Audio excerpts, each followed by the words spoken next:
Welcome to Gnanaprasuna ambassador channel. ఇవాళ వీడియోలో మనం తెలుసుకోబోతున్న విషయం తల్లిదండ్రులంటే ఎవరికి ఎక్కువ వ్యతిరేక భావం ఉంటుంది అనే అంశం. సహజంగానే ఒక బిడ్డ తల్లి మరియు తండ్రి మూలంగానే ఈ భూమిపైకి వస్తాడు. ఆ తర్వాత వారి పెరుగుదల పురోగతి వారి ద్వారానే ఏర్పడుతుంది.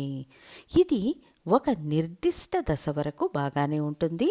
కొంత సమయం తరువాత తల్లి మరియు తండ్రి జన్మశత్రువుల వలె వ్యవహరించే స్థితి ఏర్పడుతుంది. నా తల్లి నా శత్రువు, నా తండ్రి నా శత్రువు అనే పిల్లలు, ఇటువంటి పిల్లలను ఎందుకు కన్నామో మాకు తెలియదు, వాళ్ళు పుట్టకుండా ఉంటే మేము సంతోషంగా ఉండేవాళ్ళమనే తల్లిదండ్రులను మనం చూస్తుంటాము. కొన్ని గ్రహాల కలయికలు ఇలాంటి వ్యవస్థను సృష్టిస్తాయి. అదేవిధంగా కొన్ని గ్రహాలు చాలా బలంగా ఉన్నప్పుడు ఏ రకమైన సమస్యలు ఎలాంటి వ్యవస్థలో ఉంటాయో ఇప్పుడు చూద్దాము. ఈ రకమైన వ్యవస్థ ఉన్న వ్యక్తులు మొదటి నుండి తల్లిదండ్రులతో చాలా అటాచ్మెంట్ పెట్టుకోకుండా ఉంటే మంచిది. అదేవిధంగా తల్లిదండ్రులు ఆ పిల్లలపై ఎక్కువ ఎక్స్పెక్టేషన్స్ పెట్టుకోకుండా ఉంటే మంచిది. ఇక ఏ జాతకంలోనైనా శని భగవానుడు చాలా బలంగా ఉండి, అంటే స్వంత రాశి, మూల త్రికోణ బలం, ఉచ్చం అనే ఈ 3 స్థితులలో శని భగవానుడు బలంగా ఉండి, ఆ శనికి రవి భగవానునితో ఏదో ఒక విధంగా సంబంధం ఏర్పడితే వాళ్లకు పితృ సంబంధం ఖచ్చితంగా శత్రుత్వానికి కారణమయ్యే విధి ఏర్పడుతుంది.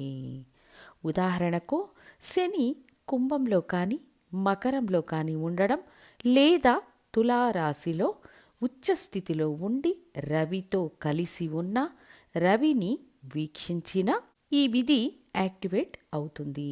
అంటే తండ్రి కొడుకులు ఒకరి పట్ల ఒకరు శత్రుత్వం కలిగి ఉంటారు. ఇది కాకుండా లగ్నానికి భాగ్యాధిపతి అని పేర్కొనబడే 9వ స్థానాధిపతి తీవ్ర పాపగ్రహాలతో కలిసి ఉంటే తండ్రి కొడుకుల మధ్య సంబంధం ద్వేషపూరితంగా మారుతుంది. ఇప్పుడు ఒక ఉదాహరణ జాతకాన్ని తీసుకుందాము.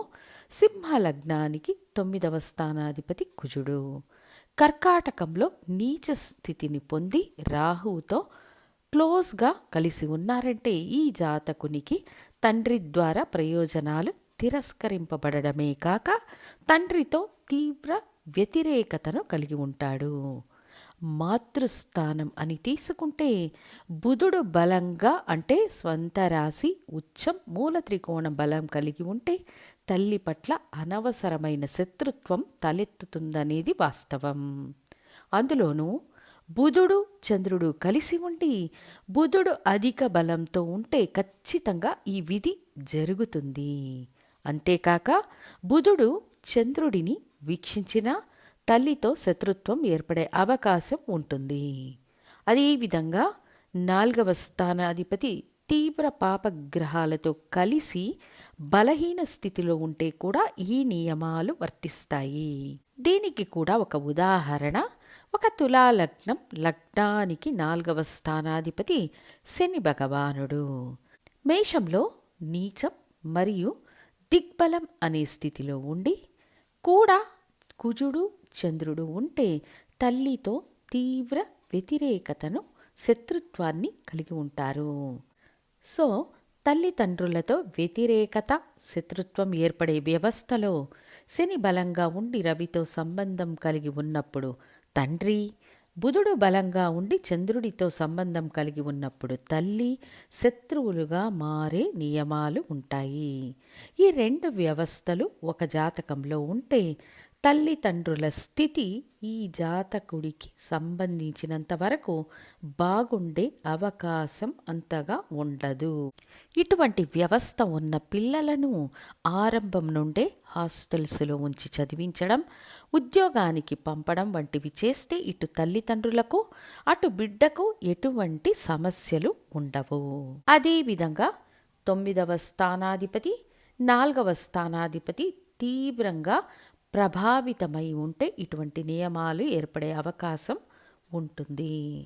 చంద్రుడు రాహువు కేతువు శనితో గ్రహణమయ్యి తీవ్రంగా ప్రభావితమై ఉంటే తల్లితో శత్రుత్వాన్ని సంపాదించుకునే వ్యవస్థ, తల్లికి అనారోగ్య సమస్యలు ఏర్పడతాయి. రవి భగవానుడు స్పాయిల్ అయినా ఇలాంటి వ్యవస్థ ఉంటుంది. కొన్ని జాతకాలలో రవి భగవానుడు రాహుకేతువులతో గ్రహణ దోషం పొందినప్పుడు తండ్రితో శత్రుత్వం లేదా తండ్రిని కోల్పోవడం, తండ్రి కొడుకును ద్వేషించి తిరస్కరించే వ్యవస్థ ఏర్పడుతుంది. ఇది కాక మకర కుంభ లగ్నాలలో జన్మించిన వారు తల్లిదండ్రుల పరిపూర్ణ ప్రేమను పొందలేరు. ఎందుకంటే శని భగవానుని ఈ 2 లగ్నాలకు ఇది సహజ విధి. అదేవిధంగా ఆ బిడ్డ తల్లిదండ్రుల ఆశను నెరవేర్చలేని వారుగా ఉంటారు. సహజంగానే మకర కుంభ లగ్నాలలో జన్మించిన పిల్లలపై తల్లిదండ్రులు ఎక్స్పెక్టేషన్స్ ఎక్కువగా పెట్టుకోకూడదు. మీ ఆశలను నెరవేర్చే పిల్లలుగా వారు ఉంటారు. వాళ్లను వాళ్ళ మార్గంలోనే పయనించనివ్వండి. ఎందుకంటే వాళ్ళు జన్మించినప్పుడే కర్మ నిర్ణయించబడి ఉంటుంది. వారిపై అంచనాలు పెట్టుకోకపోవడం తెలివైన పని. ఎక్స్పెక్టేషన్స్ అతి పెద్ద బాధను కలిగిస్తాయి. పెట్టుకోకపోతే బాధే ఉండదు. శని భగవానుని బలం అధికం గల జాతకమైనా సరే, బుధుడు బలంగా ఉన్న జాతకమైనా సరే, తల్లిదండ్రులు ఆ బిడ్డపై ఎక్స్పెక్టేషన్స్ పెట్టుకోకుండా ఉండడం మంచిది. వాళ్ళపై ప్రెషర్ పెట్టకూడదు అని తెలియజేస్తూ మళ్ళీ ఇంకొక ఇంట్రెస్టింగ్ టాపిక్తో మీ ముందుంటాను. ధన్యవాదాలు.